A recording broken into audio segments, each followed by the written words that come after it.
വിക്രത്തെ കാണാതെ പൊട്ടിക്കരയുന്ന ഒരു വേദയെ നമുക്ക് കാണാനായിട്ട്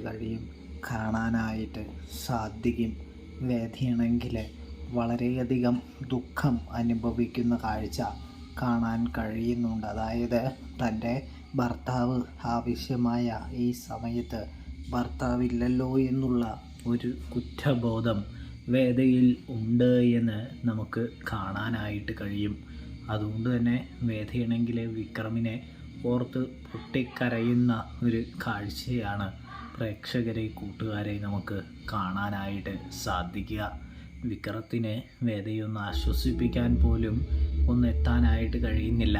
വേദയാണെങ്കിൽ ഭർത്താവിൻ്റെ ഫോട്ടോ ഒക്കെ നോക്കി ഇങ്ങനെ സങ്കടപ്പെട്ട് പൊട്ടിക്കരഞ്ഞുകൊണ്ട് നിൽക്കുന്നതാണ് നമ്മൾ പ്രേക്ഷകർക്ക് കാണാൻ കഴിയുക കേട്ടോ. കൂടാതെ നമുക്ക് കാണാൻ കഴിയുന്നതെന്ന് പറഞ്ഞു കഴിഞ്ഞാൽ നമ്മുടെ വിക്രമാണെങ്കിൽ വേദയുടെ ഓർമ്മകളിലാണ് എന്ന് കാണാൻ സാധിക്കും. വേദയെ വിട്ടുപിരിഞ്ഞിരിക്കുന്ന ഈ വർഷങ്ങൾ, ഈ ദിവസങ്ങൾ, ഈ മാസങ്ങൾ വിക്രത്തിന് വലിയ ഒരു തടവ് തന്നെയാണ് എന്ന് കാണാൻ സാധിക്കും.